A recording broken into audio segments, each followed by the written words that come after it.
उद्या आली आहे सर्वपित्री अमावस्या. या सर्वपित्री अमावस्येला विशेष महत्त्व आहे. हा दिवस आपल्या पितरांचं स्मरण करण्यासाठी, तर्पण, दान, धर्म आणि श्राद्ध करण्यासाठी महत्त्वाचा मानला जातो. कारण या 15 दिवस जे आपले पितर आहेत ते पृथ्वी तलावर आलेले असतात.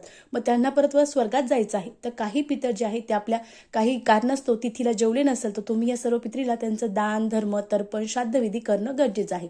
आता असंच आपल्या घरात प्रखर पितृदोष आहे. काही कारणास्तव आपले आई वडील जिवंत आहे. मग आपण जे पितर आहेत ते करू शकत नाही, पण आम्हाला प्रखर पितृदोष आहे. मग आम्ही काय करावं? तर तुम्ही या दिवशी तुम्हाला अगदी 1 वाटीभर तांदूळ आहे तो शिजवायचा आहे. त्यानंतर त्याचा भात तयार करायचा आहे. शिजवताना त्यात मीठ किंवा तेल टाकू नये. त्यानंतर आपल्याला एखाद्या कागदाच्या पत्राळीवर तो भात घ्यायचा आहे.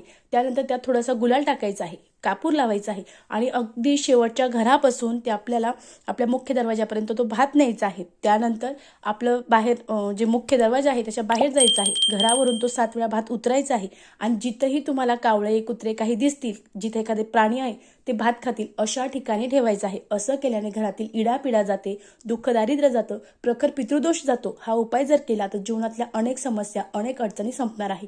अतिशय साधा पण अतिशय प्रभावी उपाय आहे. निश्चित करावा. श्री स्वामी समर्थ. धन्यवाद.